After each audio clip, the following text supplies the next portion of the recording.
Olá pessoal, quem está apresentando aqui é o Gabriel Casten e o Gabriel Ramos. Esperamos que gostem do que vão ver a seguir. Vamos começar com uma pequena introdução aos design patterns.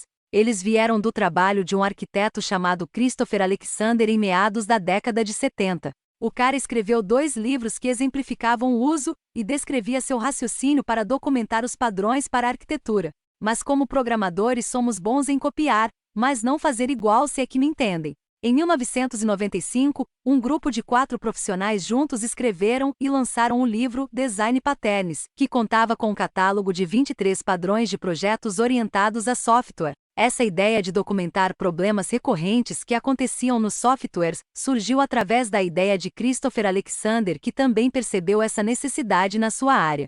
Nosso design pattern é o Factory, que fornece uma interface para a criação de famílias de objetos correlacionados ou dependentes sem a necessidade de especificar a classe concreta destes objetos. Mágico! Por exemplo, trabalhando com uma interface que possui mais de uma implementação para esta interface, pode-se utilizar uma fábrica para criar um objeto que implementa a interface, que permite por sua vez que a fábrica possa selecionar a implementação que ela retorna.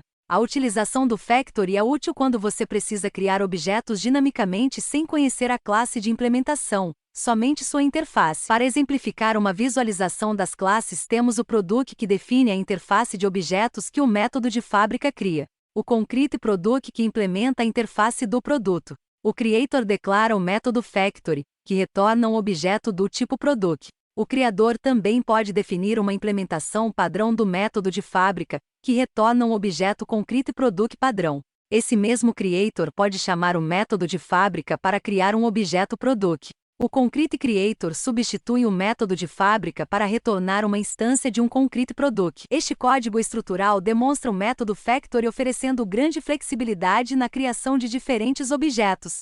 A classe abstrata pode fornecer um objeto padrão, mas cada subclasse pode instanciar uma versão estendida do objeto. Agora, imagine que você está criando um aplicativo de gerenciamento de logística. Depois de um tempo, seu aplicativo se torna bastante popular. Todos os dias você recebe dezenas de solicitações de empresas de transporte marítimo para incorporar a logística marítima ao aplicativo. Ótima notícia, certo? Mas e o código? Atualmente, a maior parte do seu código está acoplada à classe Track. Adicionar chips ao aplicativo exigiria alterações em toda a base de código. Além disso, se posteriormente você decidir adicionar outro tipo de transporte ao aplicativo, provavelmente precisará fazer todas essas alterações novamente. Como resultado, você terminará com um código bastante desagradável, repleto de condicionais que alteram o comportamento do aplicativo dependendo da classe de objetos de transporte. O padrão Factory Method sugere que você substitua chamadas diretas de construção de objeto,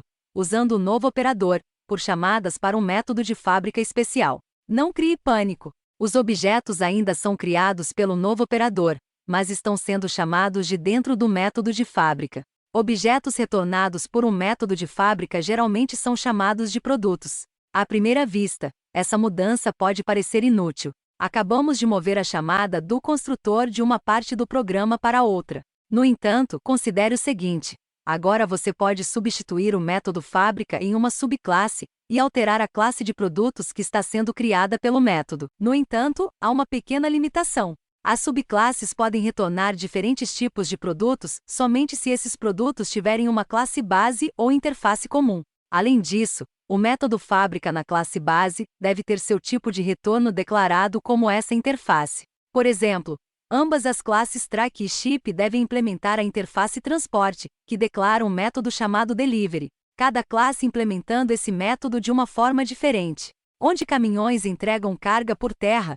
navios entregam carga por mar. O método de fábrica na classe Road Logistics retorna objetos de caminhão, enquanto o método de fábrica na classe Sea Logistics retorna navios. O padrão de Design Factory Method trata problemas definindo um método separado para a criação dos objetos, no qual as subclasses possam sobrescrever para especificar o tipo derivado do produto que vai ser criado. Tendo o exemplo de que quando um objeto é criado geralmente requer processos complexos não apropriados para incluir dentro da composição do objeto. A criação do objeto talvez necessite de uma duplicação de código significativa, talvez necessite informações não acessíveis para a composição do objeto, talvez não providencie um grau de abstração suficiente, ou então não faça parte da composição das preocupações do objeto. Neste exemplo, uma aplicação, que é construída através de um framework baseado no padrão Factory, suporta a criação de documentos do tipo Meu Documento. O framework é constituído pelas classes abstratas Aplicação e Documento. A aplicação disponibiliza as classes concretas Minha Aplicação e Meu Documento. A classe Minha Aplicação é uma implementação da abstração definida pela classe Aplicação. O método abstrato cria documento, da classe Aplicação, e na sua utilização pelo método Novo Documento. Este arranjo permite que o método Novo Documento crie documentos sem conhecer os detalhes de implementação existentes em cada tipo de documento suportado pela aplicação. Isto permite que a implementação do método cria documento, neste exemplo situada na classe Minha Aplicação, varie livremente, para atender os diversos formatos possivelmente suportados, sem que seja necessário modificar o código das classes abstratas. Então é isso, pessoal. Esse foi o nosso vídeo sobre o método Factory. Espero que tenham gostado. Lembrem-se, para evitar qualquer problema futuro no código e resolver os bugs do legado, é só usar Restore, que é sucesso na certa. Até a próxima!